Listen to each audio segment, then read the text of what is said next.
साल 2022 में रिलीज हुई द ब्लैक क्रैब नामी एक फिल्म की कहानी कुछ इस तरह है कि इंसान की गतिविधियों की वजह से पृथ्वी के मौसम पर एक बुरा असर पड़ा। ठंड इतनी बढ़ गई कि धरती का पानी जम गया। इस बदलाव की वजह से सरकारें टूट गई, लोग एक दूसरे के दुश्मन बन गए। एक गृह युद्ध की शुरुआत हुई।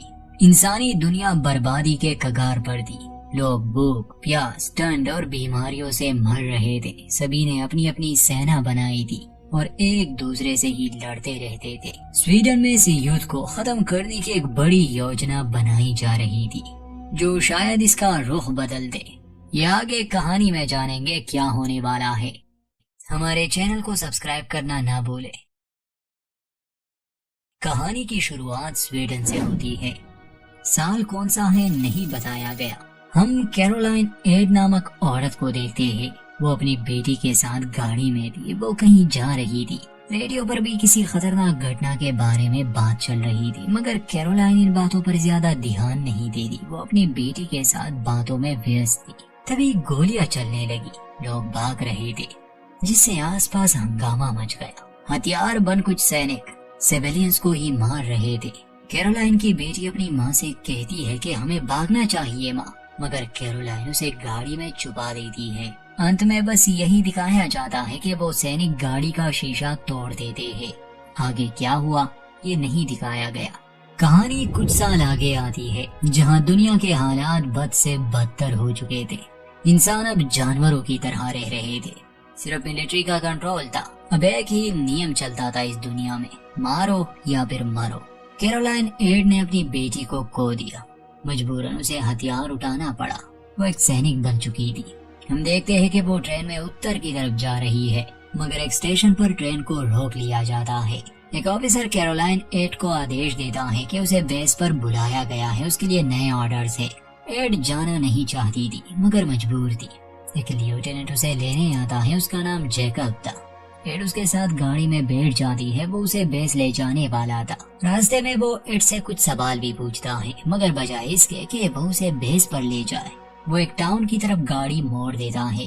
एड को शुरू से पता था ये बेस का रास्ता नहीं। खैर, लेफ्टिनेंट कुछ सामान लेने नीचे उतर जाता है और एड से कहता है कि तुम गाड़ी में ही रहना। आसपास खतरनाक लोग थे। कैरोलाइन उसकी बात नहीं सुनती और बाहर आकर लोगों से मिलने की कोशिश करती है, तो वो लोग उस पर हमला करते हैं। मगर एड के पास हथियार थे और चलाना वो अच्छे से जानती थी। लेफ्टिनेंट को वही छोड़कर वो गाड़ी में उस जगह से निकल जाती है और सीधा आती है बेस पर।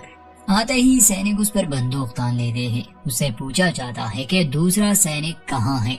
हाथ में ऑर्डर लिए एड बताती है कि वो यहाँ तक नहीं पहुँच पाया। वो पूरा किस्सा नहीं बताती कि असल में उसने रास्ता बदला था। फिर उसे अंदर आने की इजाजत मिल जाती है। एड की मुलाकात कुछ सैनिकों से होती है, जिन्हें उसी की तरह बेस पर बुलाया गया था। ये 3 लोग थे। एक का नाम डेविड, दूसरे का एरिक और तीसरे का सैम था।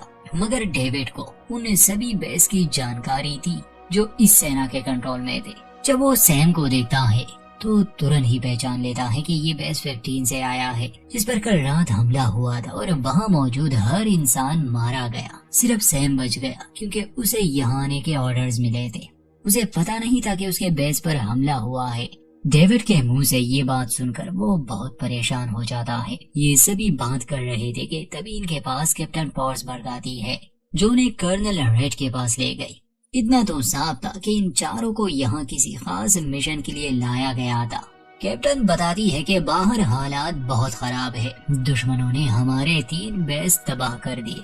मीलों तक जमीन उनके कब्जे में है। हमारे हजारों लोग मारे जा चुके हैं और कुछ ही दिनों में वो हमारा ये बेस भी तबाह कर देंगे।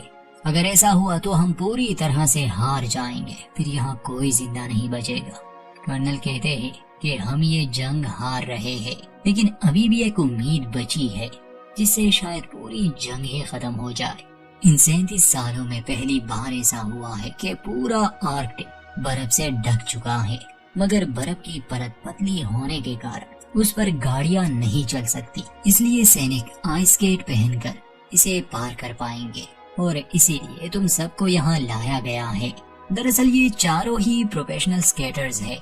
कर्नल कहते हैं कि मिशन ये है कि तुम्हें 2 कैप्सूल यहाँ से मीलों दूर एक बेस पर पहुंचाना होगा। वहाँ एक रिसर्च सेंटर है, मगर दुश्मन की नजरों से बचकर। अगर मिशन कामयाब रहा तो ये जंग खत्म हो जाएगी। इस मिशन का नाम है ब्लैक क्रैब, क्योंकि इन्हें बहुत ही चौकन्ना रहकर आगे बढ़ना था, जैसे अंधेरे में क्रैब चलता है। अब ये दुश्मन कौन है ये खुलकर नहीं बताया गया। खैर, कर्नल आगे बताते हैं कि अगर मिशन फेल हुआ तो सब खत्म हो जाएगा, सिर्फ तुम्हारे लिए नहीं बल्कि हम सब के लिए। ये बातें सुनकर कैरोलाइन कहती है कि हमें हजारों मील चलना है, दुश्मन से बचते हुए उनके इलाके में रात के अंधेरे में, वो भी आइस कैट्स पहनकर। ये एक सुसाइड मिशन है, इसलिए मैं ये मिशन नहीं करूंगी। कर्नल गुस्से में कहते हैं कि मैं तुमसे भीख नहीं मांग रहा, ये ऑर्डर्स है। कर्नल अकेले में उससे बात करता है। याद है शुरू वाला वो सीन जहाँ एड अपनी बेटी के साथ थी, वो खो गई है। एड ने उसे ढूंढने की बहुत कोशिश की। कर्नल उसे एक तस्वीर दिखाते हैं और बताते हैं कि उसकी बेटी एक कैंप में उन्हें मिली है, और ये कैंप भी वही है जहाँ इन्हें ये कैप्सूल ले जाना है। एड अपनी बेटी को देखकर काफी भावुक हो जाती है और इस काम को लेने के लिए तैयार भी। उसे अब सिर्फ अपनी बेटी की परवाह थी। जब वो अपने साथियों के पास वापस आए तो वो सभी इस बारे में बात कर रहे थे कि ये मिशन वाकई सुसाइड मिशन है, हमें इस मिशन पर नहीं जाना चाहिए। तब कैरोलाइन उन्हें समझाती है कि ये मिशन सिर्फ हम ही पूरा कर सकते हैं, और शायद हमारी इस कोशिश से लोग बच जाए, ये युद्ध खत्म हो जाए। डेविड कहता है कि ये सब खत्म होने के बाद मैं अपने भाई को ढूंढूंगा। वो सैम से पूछता है कि तुम क्या करोगे अगर जंग खत्म हुई तो। सैम कहता है कि मेरी शादी होने वाली थी, जंग खत्म होते ही मैं अपनी गर्लफ्रेंड को ढूंढूंगा और शायद शादी कर लूंगा। मगर जंग कई सालों से चल रही थी और दुनिया बदल गई थी, तो इसका खत्म होना लगभग नामुमकिन था। थोड़ी देर में कैप्टन उनके पास आकर उन्हें कुछ जरूरी सामान देती है और कहती है कि फिलहाल वो सभी आराम करें, सुबह होने से पहले ही इन्हें निकलना होगा। ये लोग सिर्फ रात में ही सफर कर सकते थे, दिन के समय ये दुश्मन को दिख सकते थे। ये आखिरी बेस था जो अभी दुश्मन के हमले से बचा हुआ था, मगर बदकिस्मती से आधी रात को इस आखिरी बेस पर भी हमला होता है। हर तरफ भगदड़ मच गई, इसलिए उन्हें अभी ही मिशन के लिए निकलना था। ये सभी बाहर आते हैं जहां कर्नल उन्हें 2 कैप्सूल देकर कहता है कि अपनी जान से भी ज्यादा इसकी सुरक्षा करना। समय बहुत कम था, इसलिए कर्नल उन्हें जाने के आदेश देता है। हाँ, वो लेफ्टिनेंट जैकब अब वो बेस पर पहुंच चुका था, जिसे कर्नल उनके साथ मिशन में शामिल कर लेता है। पता नहीं क्यों एड को शुरू से उस पर शक था।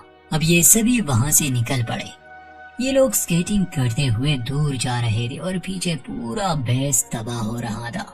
पूरी रात स्केटिंग करने के बाद सुबह होने पर कैप्टन सबको आराम करने को कहती है, और ये भी कि अब वो अंधेरा होने के बाद ही आगे बढ़ेंगे, वरना दुश्मन की नजरों में आने का खतरा है। अब इसी बीच वहाँ की बर्फ टूटने लगी और कैप्टन सीधा पानी में गिर गए। उसे देखकर सभी बर्फ पर लेट गए, क्योंकि उनके गिरने का भी खतरा था, और सोचने लगे कि उसे कैसे बचाए।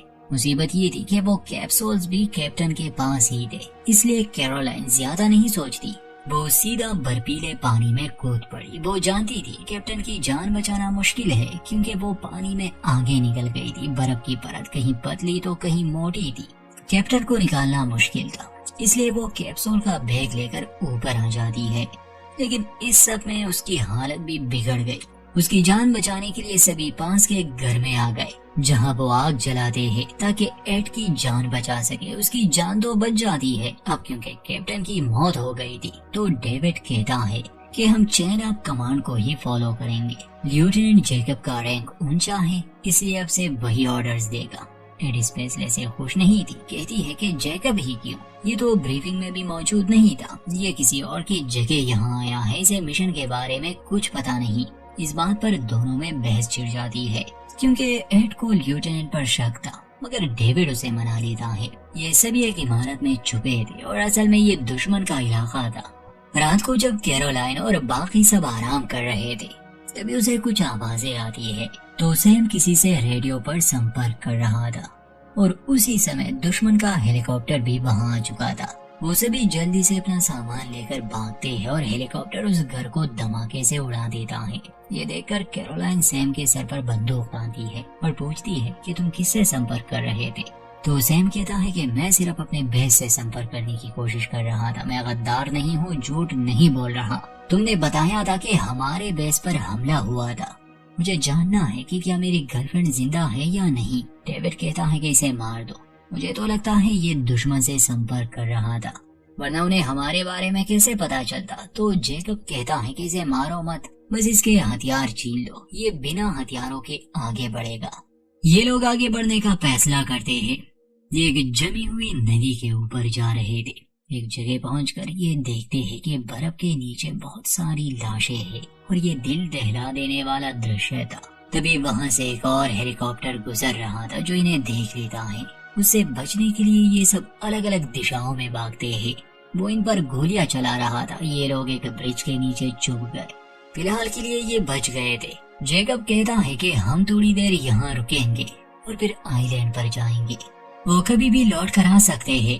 کچھ دیر بعد وہ آگے بڑھتے ہیں اور آس پاس کچھ گھروں کی تلاشی لیتے ہیں۔ تبھی انہیں ایک بان نظر آیا جس میں بجلی جل رہی تھی۔ یہ چھاپا مار کر دیکھتے ہیں تو انہیں پتہ چلتا ہے کہ یہاں ایک بوڑھا کپل رہتا ہے۔ وہ بزرگ لوگ انہیں کھانا کھلاتے ہیں۔ جیکب پوچھتا ہے کہ تم لوگ یہاں سے گئے کیوں نہیں؟ آدمی بتاتا ہے کہ ہم نے سوچا ریفیوجی کیمپ میں مرنے سے بہتر ہم اپنے گھر میں ہی اپنے آخری دن گزار لے۔ جب یہ باتیں کر رہے تھے تو کیرولائن کے ہاتھ سے سوپ کا پیالہ گر جاتا ہے۔ جیسے ہی وہ اسے اٹھانے جھکتی ہے، وہ میز کے نیچے لگی گن دیکھتی ہے، یعنی کہ یہ لوگ بھی ان کے دشمن تھے۔ اس سے پہلے کہ کیرولائن کچھ کر پاتی، بوڑھے آدمی نے بندوق چلا دی۔ بدلے میں یہ لوگ بھی گولیاں چلاتے ہیں اور اس سب میں اس بوڑھے کپل کے ساتھ ساتھ سیم کی بھی موت ہو گئی، جبکہ ڈیوڈ گھائل تھا، اسے پیٹ میں گولی لگی تھی۔ اس بیچ سیم کے ریڈیو پر کوئی سمپرک کر رہا تھا۔ ایرک اس سے بات کرتا ہے تو وہ ایک لڑکی تھی، وہ خود کو سیم کی گرل فرینڈ بتا رہی تھی، جو سن کر ان سبھی کو دکھ ہوتا ہے کیونکہ سیم سچ بول رہا تھا اور اب وہ رہا بھی نہیں۔ جو بھی ہو اب انہیں آگے بڑھنا تھا۔ راستے میں ڈیوڈ کی حالت گمبھیر تھی، مگر خوش قسمتی سے انہیں ایک سمندری جہاز مل گیا جو برف میں جم گیا تھا۔ یہ لوگ اس کے اندر جاتے ہیں، کچھ دیر آرام کرنے کا سوچتے ہیں۔ ایرک ان حالات کو لے کر کافی پریشان تھا۔ وہ کیپسول اٹھا کر کہتا ہے کہ مجھے جاننا ہے اس کے اندر کیا ہے، پتا تو چلے ہم کس چیز کے لیے اپنی جانیں دے رہے ہیں۔ جیکب اور کیرولائن اسے منع کرتے ہیں مگر اس نے کیپسول کھول دیا۔ وہ دیکھتے ہیں کہ اس کیپسول میں ایک بوتل ہے۔ کیرولائن کہتی ہے کہ شاید یہ کوئی وائرس ہے، ایک بایولوجیکل ویپن، یعنی کہ جنگ کو روکنے کا مطلب یہی تھا کہ وہ اپنے دشمنوں کے ساتھ ساتھ باقی انسانیت کو وائرس کے ذریعے ختم کرنا چاہتے تھے۔ اس بات سے وہ چاروں حیران تھے۔ پھر یہ جہاز کی چھان بین کرنے میں لگ گئے اور اس بیچ ڈیوڈ خود کو گولی مار کر اپنا قصہ ختم کر دیتا ہے۔ کیرولائن کہتی ہے کہ گولی کی آواز سے شاید دشمن یہاں پہنچ سکتے ہیں، ہمیں نکلنا ہوگا۔ ایرک کہتا ہے کہ یہاں ہمارے ساتھی مر رہے ہیں اور تمہیں کوئی پرواہ بھی نہیں۔ کیرولائن کہتی ہے کہ میں یہاں مرنے نہیں آئی اور صرف مشن ہی معنی رکھتا ہے، اس لیے ضرورت پڑی تو میں اکیلے ہی آگے بڑھوں گی، کیونکہ کیرولائن کے دماغ میں بس ایک ہی بات ہے کہ اسے اپنی بیٹی کو بچانا ہے۔ اب کیرولائن اکیلے ہی کیپسول لے کر آگے بڑھتی ہے۔ ایک جگہ پہنچ کر وہ دیکھتی ہے کہ برف کی پرت کمزور ہو چکی ہے۔ وہ ساودھانی سے آگے بڑھ رہی تھی، تبھی برف ٹوٹنے لگی۔ اصل میں کیرولائن ایرک اور جیکب کو بنا بتائے کیپسول کو اپنے لوکیشن پر پہنچانا چاہتی تھی، اور جب سے انہیں پتا چلا ہے کہ اس میں کسی طرح کا وائرس ہے تو انہوں نے اپنا ارادہ بدل دیا، کیونکہ وہ پوری انسانیت کو ختم نہیں کرنا چاہتے تھے۔ ایڈ کو انسانیت کی پرواہ نہیں تھی، وہ بس اپنی بیٹی کو پانا چاہتی تھی۔ تو جب ان دونوں کو پتا چلتا ہے، ایڈ کو روکنے کے لیے وہ بھی پہنچ گئے۔ ایڈ پھنسی ہوئی تھی، ایرک اور جیکب رسی کی مدد سے اسے بچاتے ہیں، مگر وہ کیپسول اس سے لے لیا جاتا ہے۔ یہ راستہ خطرناک تھا مگر اسے پار کرنا ہی تھا، اس لیے یہ تینوں خود کو ایک رسی سے باندھ کر آگے بڑھنے لگے۔ ایک روشنی چمکتی ہے اور ان پر دشمن گولیاں برسانے لگے۔ ایرک اصل میں ایک سنائپر تھا، وہ اپنی بندوق سے نشانہ لگا کر دشمنوں کو مار گراتا ہے، جس کے بعد وہ انہی کے بنائے کیمپ میں رات گزارنے کا فیصلہ کرتے ہیں۔ ایرک عمر میں چھوٹا تھا، اتنی لاشیں دیکھنے پر اس کے دماغ پر ایک برا اثر ہوا تھا۔ وہ انہیں اس سمے کے بارے میں بتاتا ہے جب دشمنوں نے انہیں زندہ قبروں میں دفنا دیا تھا اور چوہے اس کے دوست کی لاش کو کھا رہے تھے۔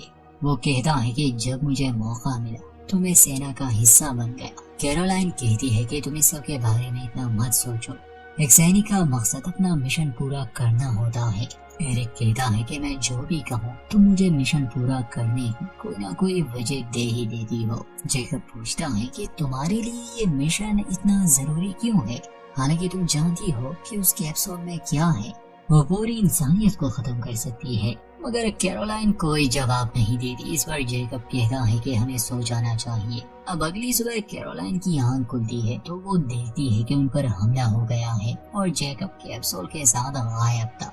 दोनों कुछ देर दुश्मनों का मुकाबला करते हैं। गोलियां कम थी इसलिए ये ग्रेनेड का इस्तेमाल कर रहे थे। जब कैरोलाइन ने ग्रेनेड फेंकने वाली थी तो तभी उसे गोली लग जाती है और ग्रेनेड गलती से वहीं गिर गया। उसके साथ ही एरिक की मौत हो गई।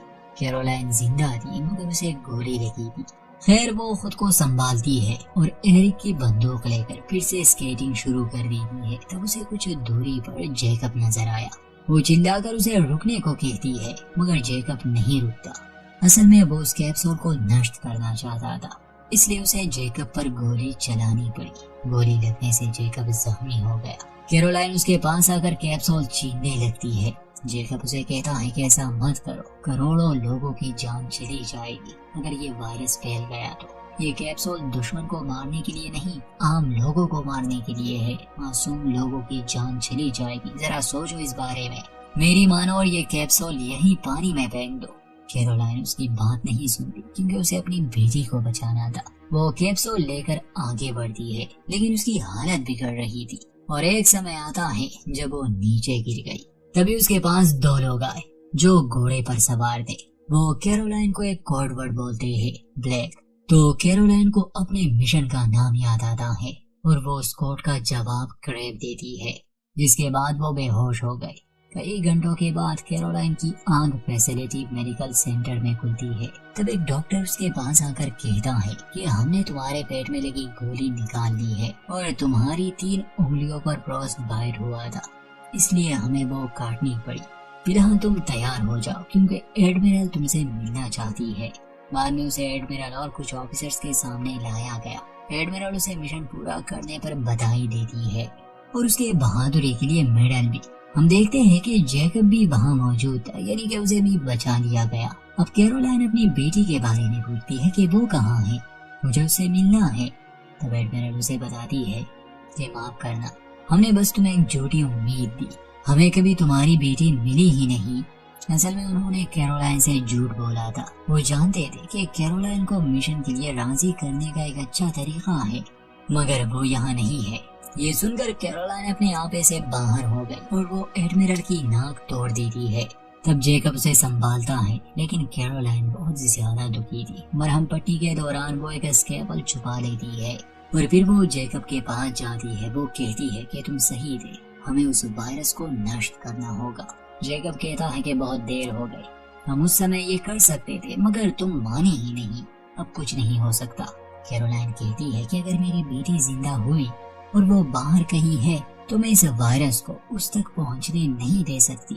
जेकब पूछता है कि हम ये सब कैसे करेंगे, हम दोनों जख्मी हैं और कोई हथियार भी नहीं है। कैरोलाइन कहती है कि ये मेडल्स तो है, ये लोग वैसे भी हमें हीरो समझते हैं, हमें इसी का फायदा उठाना होगा। अब ये लोग लैब के करीब पहुंचकर वहाँ सभी पर गोलियां चलाने लगे। अंदर आकर वो वायरस ट्यूब भी ले लेते हैं। उनका प्लान था कि वो ग्रेनेड को यहाँ ब्लास्ट कर देंगे, जिससे उनके साथ साथ वायरस का भी विनाश हो जाएगा। तब एक वैज्ञानिक उन्हें कहता है कि ऐसा मत करो, ऐसा करने से ये वायरस यहाँ लोगों में फैल जाएगा। यहाँ के लोग तो मर जाएंगे मगर ये वायरस जिंदा रहेगा और पूरी दुनिया में फैल जाएगा। तुम्हें इसे बाहर ले जाना होगा। जेकब कहता है कि वो आ रहे हैं, हम बाहर कैसे निकले? तो वैज्ञानिक वहाँ खतरे का अलार्म बजाता है, जिसे सभी लोग वहाँ से निकलने की तैयारी करने लगे। और इस बीच वो लोग भी वैज्ञानिक का सूट पहनकर वहाँ से निकला, लेकिन कैरोलाइन के स्टिचेस खुल गए थे, इसलिए उसकी हालत खराब हो रही थी। इसी तरह वो बाहर हेलीकॉप्टर तक पहुँच जाते हैं। जब जैकब उसके लिए मदद लेने जाता है तभी कुछ सैनिक उसे पकड़ लेते हैं और एडमिरल भी वहाँ पहुँच गए। कैरोलाइन जैकब को जाने का इशारा करती है और सबको एक ग्रेनेड दिखाती है जिस पर वो वायरस के ट्यूब्स लगे हुए थे। एडमिरल उसे कहती है कि ऐसा मत करना, हम एक नई शुरुआत कर सकते हैं, तुम सब कुछ खत्म कर दोगी। कैरोलाइन ग्रेनेड लेकर आगे बढ़ती है और किनारे पर रुक जाती है। जैकब हेलीकॉप्टर से उसे देख रहा था। ایڈمرل کہتی ہے کہ اپنی بیٹی کے بارے میں سوچو، تو کیرولائن مسکرا کر جواب دیتی ہے کہ اسی کے بارے میں تو سوچ رہی ہوں، اور پھر وہ نیچے کود گئے۔ ہم دیکھتے ہیں کہ گرینیڈ پھٹنے سے کیرولائن کے ساتھ ساتھ اس وائرس کا بھی خاتمہ ہو گیا، اور یہیں پر اس فلم کی کہانی کا بھی انت ہوا۔ تو دوستو، یہ تھی سال 2022 کی ایک سویڈش فلم دی بلیک ریپ کی کہانی۔ فلم کے ویژولز کافی اچھے ہیں اور کہانی بھی سیدھی ساری ہے۔ ہماری ایکسپلینیشن پسند آئے تو چینل کو سبسکرائب اور ویڈیو کو لائک کر دے۔